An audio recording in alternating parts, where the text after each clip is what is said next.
Welcome back students to my channel Juicy Brains. I am Dr. Yashna Marks and we are discussing partnership accounting. So previous lectures में हम partnership accounting के जो fundamental वाला सारे parts थे, adjustments थे, उनको हम discuss कर चुके हैं. Today we will move on to the next chapter, that is change in profit sharing ratio, जिसको हम reconstitution of partnership firm भी बोलते हैं. So as we all know कि partnership is a result of an agreement among the partners. तो क्या होता है कि जब पार्टनर्स के बीच में रिलेशनशिप एक रिलेशनशिप होता है, क्लियर. तो जब ये रिलेशन चेंज होता है ड्यू टू वेरियस रीजंस, तो इसको हम बोलते हैं रिकॉन्स्टिट्यूशन ऑफ फर्म.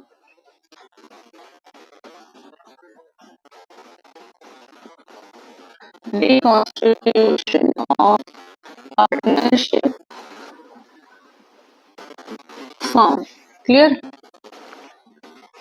अब ये रिकॉन्स्टिट्यूशन जो पार्टनरशिप फर्म होता है, इसके भी वेरियस रीजन होते हैं. तो पहला रीजन तो जो हम चैप्टर डिस्कस करेंगे वो होगा, दैट इज चेंज इन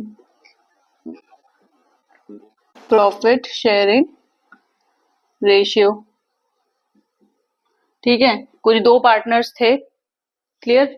वो ए और बी पार्टनर्स थे, वो 3:4 में रेशियो अपना शेयर कर रहे, प्रॉफिट अपना शेयर कर रहे थे, क्लियर. अब वो कोई थर्ड पार्टनर आया या तो उसका उनका जो पार्टनर जो प्रॉफिट शेयरिंग रेशियो था वो चेंज हो गया, क्लियर. या उन्होंने खुद ही डिसाइड किया कि अब हम 3:4 की जगह अब हमको 1:3 या 2:3 में अब हम प्रॉफिट शेयर करेंगे. तो जब profit sharing ratio among the partners change होता है तो it leads to reconstitution of partnership firm. Second is admission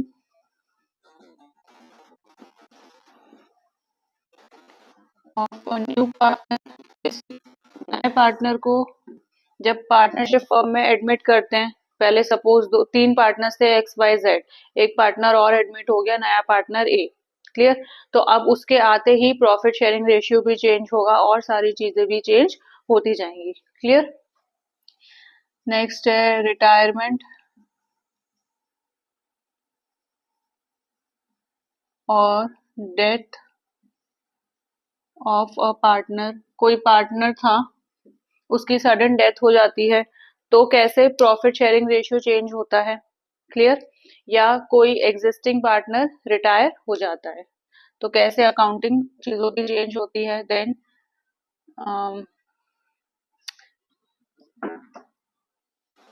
last है एमैल्गमेशन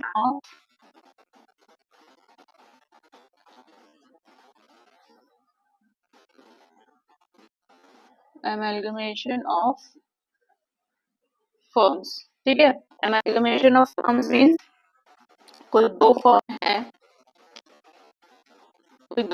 है ए और बी, ठीक है. इसके पार्टनर्स है सी एंड डी और इसके पार्टनर्स है x and Y.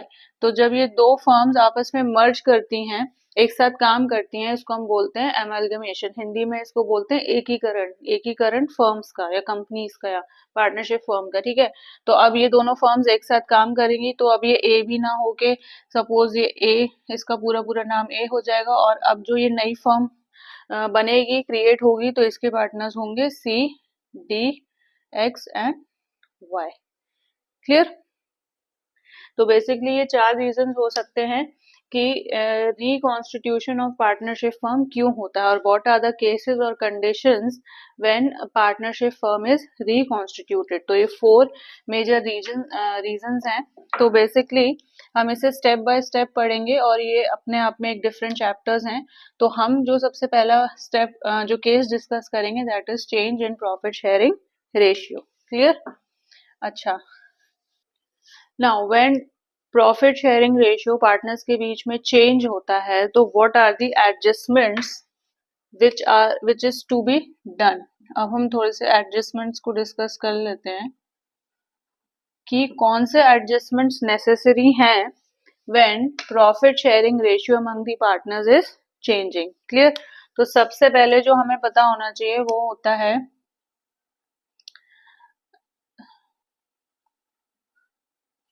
Sacrificing ratio,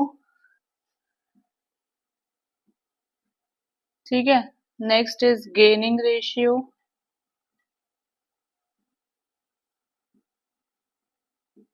ठीक है। Next is valuation of goodwill.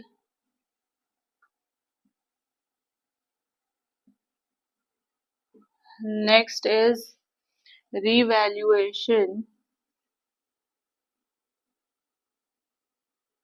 of assets and liabilities, ठीक है। देन एडजस्टमेंट बोल लो या अकाउंटिंग बोल लो, एडजस्टमेंट ऑफ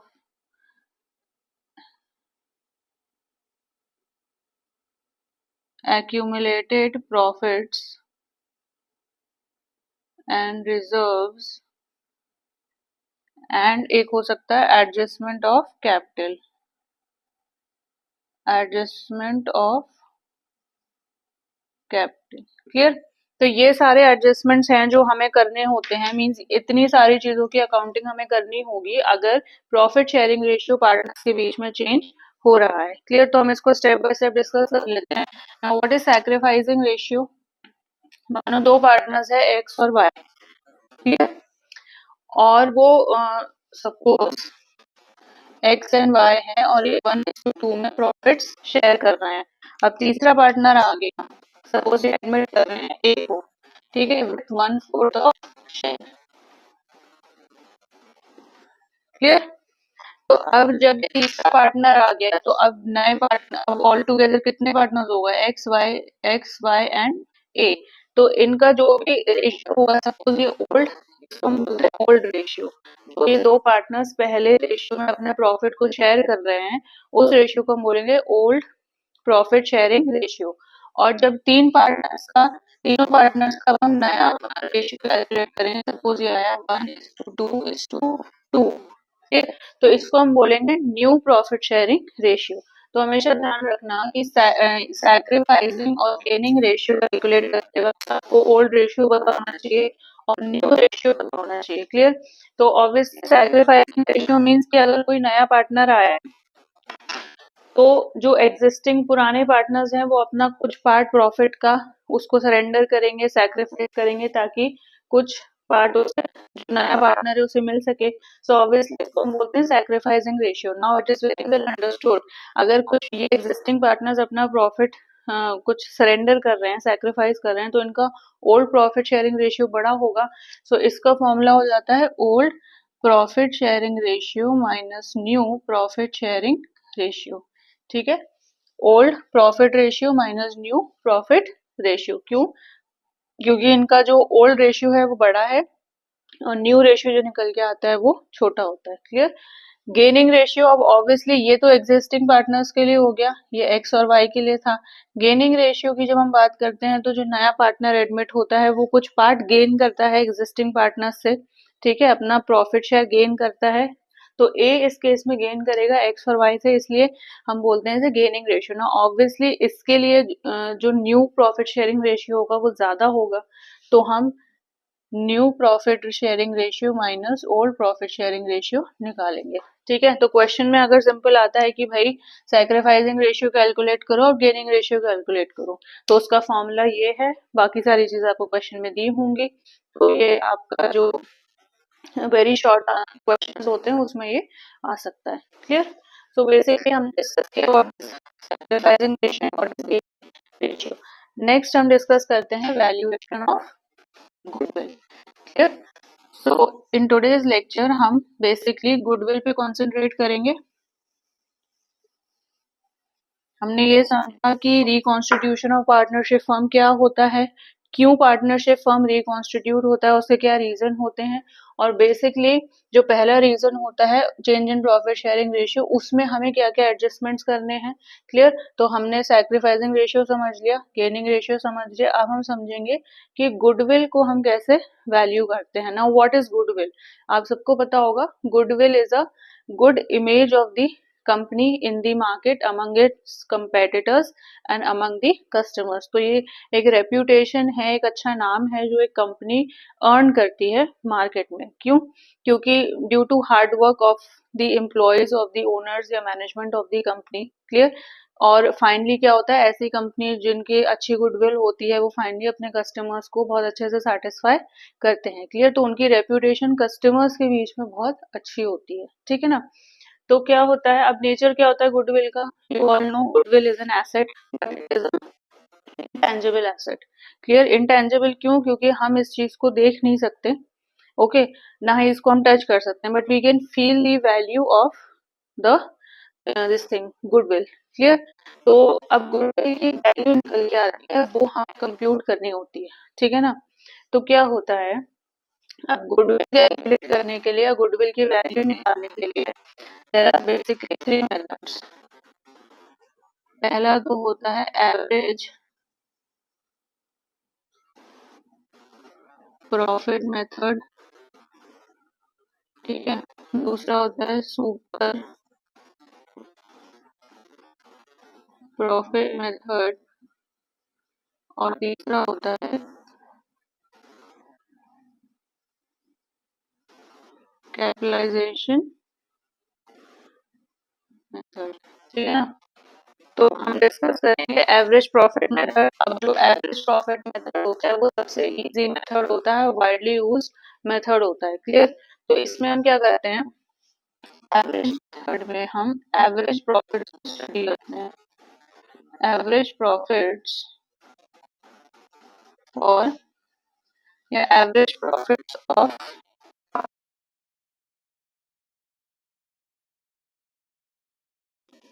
क्यों पास्ट ईयर?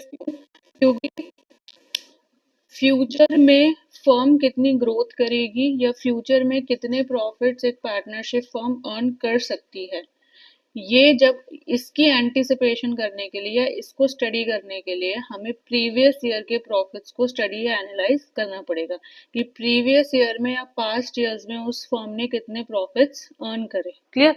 तो इसलिए पास्ट ईयर के प्रॉफिट्स को स्टडी करना, एनालाइज करना इंपॉर्टेंट हो जाता है just to anticipate the future working या future success of the partnership enterprise की फ्यूचर में कितना वो प्रॉफिट अर्न कर सकती है। क्लियर? तो इसलिए हम एवरेज प्रॉफिट्स को स्टडी करते हैं और पास्ट ईयर के प्रॉफिट्स को स्टडी करते हैं। Now I have told you the reason behind it. Clear? तो क्या होता है कि पास्ट ईयर्स के कुछ प्रॉफिट्स दिए होंगे आपको क्वेश्चन में, ठीक है, और उसका एवरेज हमें निकालना होगा। सो बेसिकली अगर हम इसका फॉर्मूला देखें, so it is average profit method is equals to average profit into number of years of purchase। ये number of years of purchase आपको क्वेश्चन में दिया होगा कि 2 years of purchase, 3 years of purchase. तो basically number of years of purchase क्या होता है कि जो एक नंबर ऑफ इयर्स होते हैं कि एक्सपेक्टेड होता है कि इतने नंबर ऑफ इयर्स ये फर्म इतने ही प्रॉफिट्स अर्न करेगी। ठीक है? तो क्वेश्चन में कभी 2 years दिया है, कभी 3 years दिया है, तो हम ये मान के चलते हैं कि अगले 3 साल तक ये पार्टनरशिप फर्म आगे फ्यूचर में अगले 3 साल, अगले 2 साल तक यही प्रॉफिट अर्न कर सकती है। क्लियर? तो this will be given in the question. हमें जो कैलकुलेट करना पड़ेगा वो है average profits. Clear? So average profit, आपको कुछ प्रॉफिट्स दिए होंगे, उसका हमें एवरेज निकालना है। ठीक है ना? और फिर उसको इनटू कर देना है नंबर ऑफ ईयर्स से, तो यहां से हमारी आ जाएगी value of goodwill.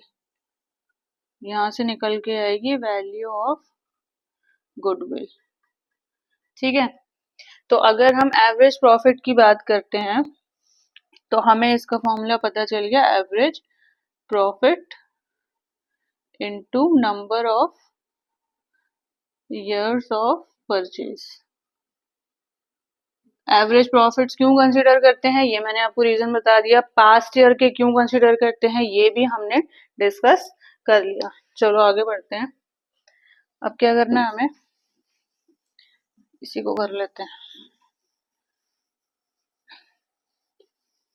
Now if we are talking about average profits, तो क्या होता है जैसे मानो आपको 2001, 2002, 2003 के प्रॉफिट्स दिए हैं, क्लियर। सपोज ये मान लो 10,000, ये मान लो 20 और ये मान लो 50। Just an example we are taking, ठीक है ना। अब क्या होता है कि स्पेसिफिक ईयर के जो प्रॉफिट्स होते हैं, ये सारे प्रॉफिट्स हैं। अब स्पेसिफिक ईयर के जो प्रॉफिट्स होते हैं तो हमें कुछ चीजें ध्यान में रखनी है when we are calculating average profit method. तो स्पेसिफिक ईयर के प्रॉफिट में अगर तो क्वेश्चन में एबनॉर्मल लॉस दिया है तो वो एबनॉर्मल लॉस को हम कंसिडर करेंगे, ठीक है, और एबनॉर्मल गेन को भी कंसिडर करेंगे। कैसे, उसकी अकाउंटिंग कैसी होगी। सपोज प्रॉफिट है तो प्रॉफिट की वैल्यू में हम minus abnormal gain plus abnormal loss minus income from investments, ठीक है। कोई इन्वेस्टमेंट हमने कर रखी है, उससे हमें इनकम मिल रही है तो उसको भी हम माइनस कर देंगे, क्योंकि हम उसको एक्सटर्नल इनकम कंसिडर करते हैं, means income which is earned outside the business, clear. तो ये हम एक्सटर्नल इनकम इसको कंसिडर करते हैं, इसलिए हम इसे माइनस करेंगे। So this is external income, ठीक है ना। तो ध्यान रखना है हमें कि प्रॉफिट में सपोज यहाँ पे सपोज ज्यादा ले लो, यहाँ पे है 80,000, तो अगर प्रॉफिट है तो यहाँ पे हम 80,000 लिखेंगे और फिर 80,000 में बाकी अकाउंटिंग होती रहेगी, ठीक है, कैलकुलेशन होगा। जैसे एबनॉर्मल गेन की वैल्यू दी है, लॉस दिया है, abnormal loss, income from investments है, तो मैंने आपको ये बता दिया कि ये ध्यान में रखना है, अगर क्वेश्चन में एबनॉर्मल लॉस, एबनॉर्मल गेन और इनकम फ्रॉम इन्वेस्टमेंट आता है तो उसको कैसे हमें कैलकुलेट करना है, ठीक है ना। तो जितने भी एक्सपेक्टेड एबनॉर्मल लॉस हैं उसको हम कंसिडर करेंगे, गेन्स को हम माइनस कर देंगे और इन्वेस्टमेंट से जो इनकम है उनको भी हम माइनस करेंगे, क्लियर। अब देखो, ये तो थे रिस्पेक्टेड प्रॉफिट्स, ठीक है, ये पर्टिकुलरली इंडिविजुअल प्रॉफिट्स थे हर एक साल के। अब आखिरी में क्वेश्चन में आपने जब एवरेज प्रॉफिट निकाला, एवरेज प्रॉफिट निकल के आ गया, एवरेज प्रॉफिट में से हम माइनस कर देंगे रेकरिंग एक्सपेंसेस। रेकरिंग एक्सपेंसेस मतलब ये वो एक्सपेंसेस हैं जो कि रियकर आगे फ्यूचर में भी होंगे। तो इसका सबसे अच्छा एग्जाम्पल है इंश्योरेंस प्रीमियम। भैया आपने कोई अपनी प्रॉपर्टी इंश्योर करवाई है, क्लियर, तो प्रीमियम आपको उसको एनुअली भरना होगा।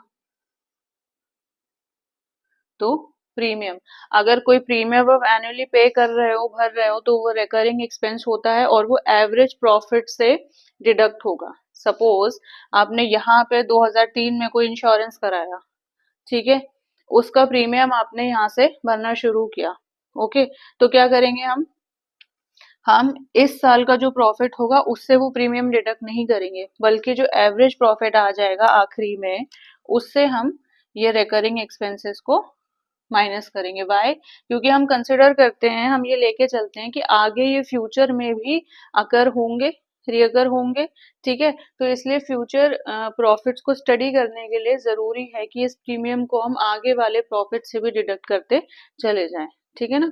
तभी हम पास्ट ईयर के प्रॉफिट्स का एवरेज को कंसिडर करते हैं, स्टडी करते हैं, just to know the future trend, just to know the future amount of profit a partnership firm may earn, clear.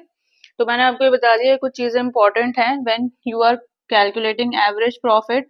तो उसमें रिस्पेक्टिवली जो पर्टिकुलर प्रॉफिट दिया है हर एक साल का, उसमें से आपको एबनॉर्मल गेन, एबनॉर्मल लॉस और इनकम फ्रॉम इन्वेस्टमेंट्स का एडजस्टमेंट करना है। बट अगर कोई रेकरिंग एक्सपेंस दी है तो वो किसी भी साल में दी हो, उस साल में एडजस्टमेंट नहीं होगा, आखिरी में जब एवरेज प्रॉफिट निकलेगा उससे हम वो रेकरिंग एक्सपेंस को माइनस कर देंगे, क्लियर, इज इट क्लियर। तो ये तो हमारा था एवरेज प्रॉफिट मेथड, ठीक है ना। चलो एक और हम डिस्कस कर लेते हैं। अब गुडविल की ही बात हो रही है तो एवरेज प्रॉफिट मेथड हमने करा कि ये पहला मेथड था, इसी का एक पार्ट होता है वेटेड एवरेज प्रॉफिट मेथड, वो भी इम्पोर्टेंट है, क्वेश्चन में आ जाता है, ठीक है। जैसे कि हमने एवरेज प्रॉफिट मेथड पढ़ा, तो ये सपोज फर्स्ट पार्ट है। सेकंड पार्ट इसका है वेटेड एवरेज प्रॉफिट मेथड, ठीक है। तो ये भी इंपॉर्टेंट है, ये इसके भी क्वेश्चंस पूछ लेते हैं। Now weighted average profit method का फॉर्मूला भी बहुत आसान है, you just need to understand, ज्यादा इसमें कुछ नहीं करना है। सपोज आपको ईयर दिए हुए हैं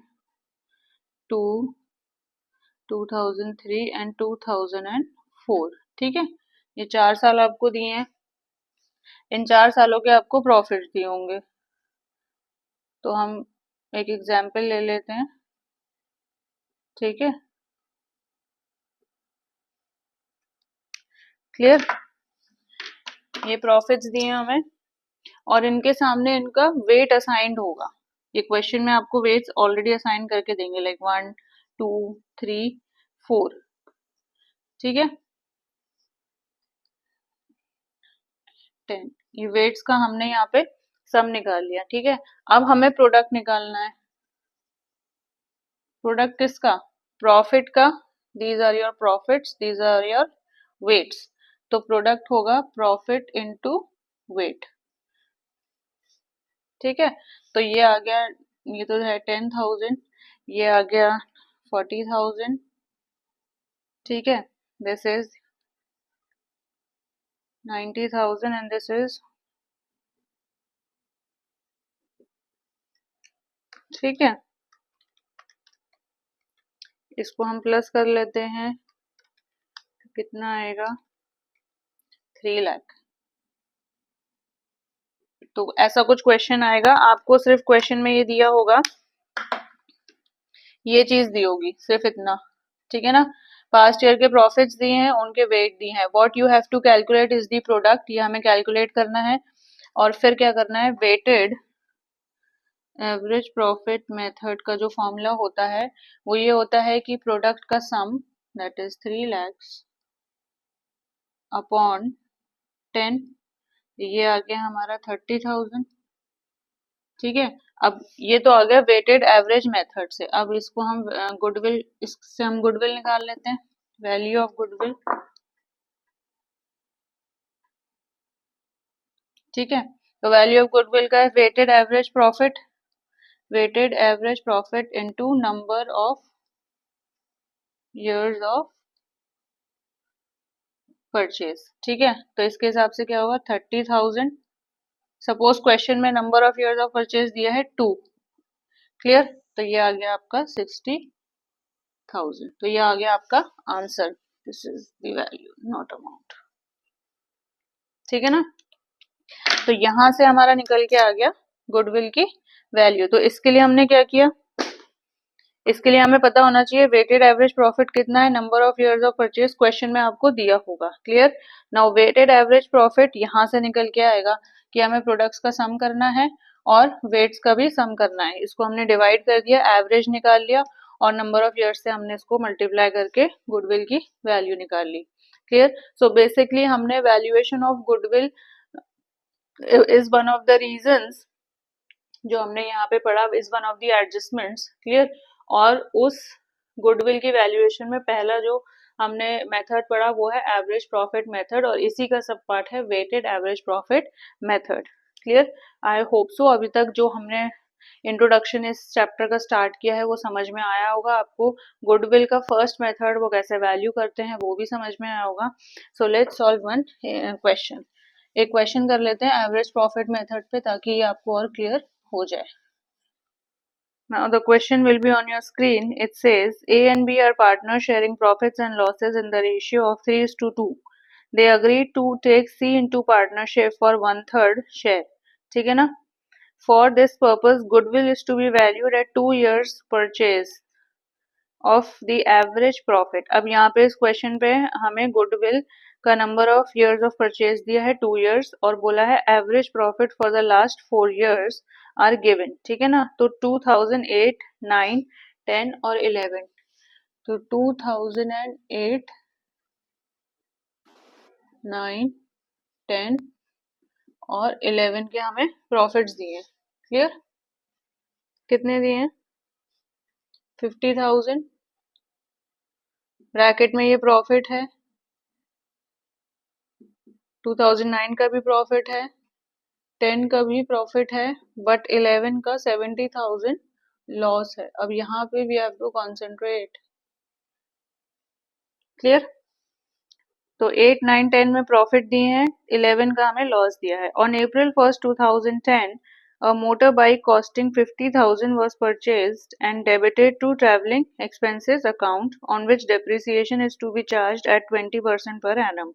Calculate the value of goodwill. अब goodwill की वैल्यू हमें कैलकुलेट करनी है और बेसिकली हमें average profit for the last 4 years दिए हैं, तो this question is very much clear कि हमें इसे एवरेज प्रॉफिट मेथड से ही सॉल्व करना है। तो उसके लिए हमें सबसे पहले एवरेज प्रॉफिट निकालने होंगे। ठीक, पहले हम एवरेज प्रॉफिट निकाल लेते हैं।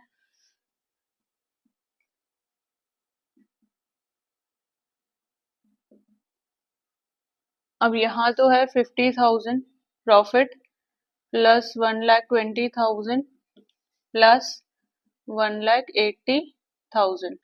अब देखो 70,000 यहाँ पे लॉस हुआ है, इसको समझो जरा। अब ये 70,000 हमारा लॉस है। एडिशनल इन्फॉर्मेशन में हमें दे रखा है कि 50,000 की मोटर बाइक परचेज की, जो गलती से ट्रैवलिंग एक्सपेंस अकाउंट में हमने डाल दी, मतलब कि ट्रैवलिंग एक्सपेंस अकाउंट में हमने गलती से डाल दी। अब हम उसे रेक्टिफाई करेंगे, तो दैट मीन्स जब ये मोटर बाइक हमारे लिए एसेट है। क्लियर?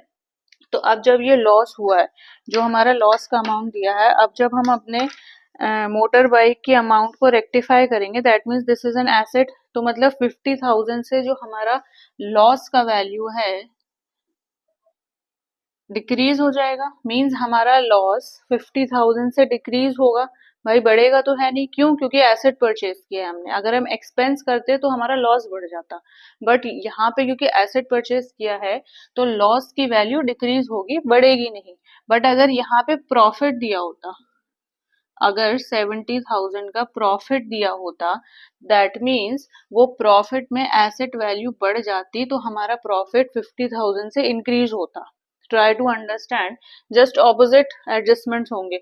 अगर यहाँ पे भी 70,000 का प्रॉफिट दिया होता और 50,000 हमने एसेट परचेज किया है, तो ऑब्वियसली हमारा प्रॉफिट बढ़ गया। ये तो सिंपल हमारी कंसेप्ट हो गया, कैलकुलेशन हो गई। इसका जस्ट लॉस में होगा, क्योंकि अगर लॉस क्वेश्चन में दिया है और वो कह रहे हैं कि 50,000 की मोटर बाइक परचेज करी और वो गलती से एक्सपेंस में डाल दी, अब उसे रेक्टिफाई करना है, तो ऑब्वियसली अब ये हमारा एसेट है। तो अगर लॉस है तो दैट मीन्स 50,000 से लॉस हमारा डिक्रीज होगा। ठीक है, तो इसकी एडजस्टमेंट कुछ ऐसी हो जाएगी, भाई 70,000 का लॉस था माइनस 50,000। क्यों? क्योंकि हमारा लॉस डिक्रीज हुआ है, ना कि बढ़ा है। तो ये हो गया हमारा, सॉरी, 20,000। ठीक है ना, ये हो गया हमारा 20,000। अब 20,000 लॉस की वैल्यू आ गई। दूसरा एडजस्टमेंट क्या दे रहे हैं, अब इस मोटर बाइक पे डेप्रिसिएशन हमें चार्ज करना है 20%। तो ये पूरे साल भर का लगेगा, क्योंकि अप्रैल में ही हमने परचेज करी। तो 50,000 पे 20% हमें चार्ज करना है, तो 10,000 आ गई डेप्रिसिएशन की वैल्यू। डेप्रिसिएशन चार्ज होगा 50,000 into 20% for the entire year. कहीं बीच में हमने परचेज नहीं करी, वरना नंबर ऑफ मंथ्स भी हम इसमें कंसिडर करते हैं। क्लियर? तो डेप्रिसिएशन की वैल्यू आ गई हमारी 10,000। तो फाइनली अब लॉस हमारा जब 20,000 का था और हमने डेप्रिसिएशन की भी अकाउंटिंग नहीं करी, क्यों? क्योंकि हमने मोटर बाइक जो एसेट में दिखाना था वो गलती से हमने ट्रैवलिंग एक्सपेंसेस अकाउंट में दिखा दिया, तो ऑब्वियसली डेप्रिसिएशन भी ओमिट हो गया। तो डेप्रिसिएशन अब हमें इसमें दिखाना है, why depreciation is a loss. ठीक है, तो ये ऑलरेडी लॉस था, तो अब आपका लॉस 10,000 से और बढ़ गया। क्लियर? तो टोटल लॉस कितना आ गया? 30,000। इसको समझो, ये बहुत इंपॉर्टेंट है। ठीक है, जस्ट बिकॉज ये लॉस था इसलिए यहाँ पे ये माइनस हो गया। अगर ये प्रॉफिट होता तो प्रॉफिट के अमाउंट में ये प्लस होता, एंड ऑब्वियसली डेप्रिसिएशन उसमें और प्लस हो जाता। ठीक है ना? ठीक है, तो डेप्रिसिएशन उसमें से माइनस हो जाता। क्लियर, क्योंकि प्रॉफिट दिखा रहे थे हम, एसेट की वैल्यू ऐड करते और डेप्रिसिएशन की हम लेस करते, मतलब हमारे प्रॉफिट 10,000 से डिक्रीज हो गए, बट जस्ट बिकॉज ये लॉस था तो इसमें कैलकुलेशन जस्ट ऑपोजिट। अगर आपको प्रॉफिट वाले एडजस्टमेंट समझ में आ गया तो लॉस में उसको जस्ट ऑपोजिट कर देना, अगर लॉस का समझ में आ गया तो प्रॉफिट में उसको जस्ट ऑपोजिट करना। क्लियर, सो बेसिकली अब लॉस में हमने 10,000 और जोड़ दिया क्योंकि डेप्रिसिएशन भी नहीं दिखा रखा था, तो अब हमारा फाइनल लॉस 2011 का कितना आया, 30,000, क्योंकि लॉस की वैल्यू को हम माइनस करेंगे, सो माइनस 30,000, यही प्रॉफिट होता तो ऐड हो जाता, सो 50,000 प्लस 1,20,000 प्लस 1,80,000 माइनस 30,000 इज 3,20,000। ठीक है, एवरेज प्रॉफिट यहाँ से निकल के आ गया 3,20,000 डिवाइडेड बाय 4, 80,000। तो अब गुडविल की वैल्यू यहाँ से निकल के आ जाएगी 80,000 into number of years of purchase is 2, so 2, so this will be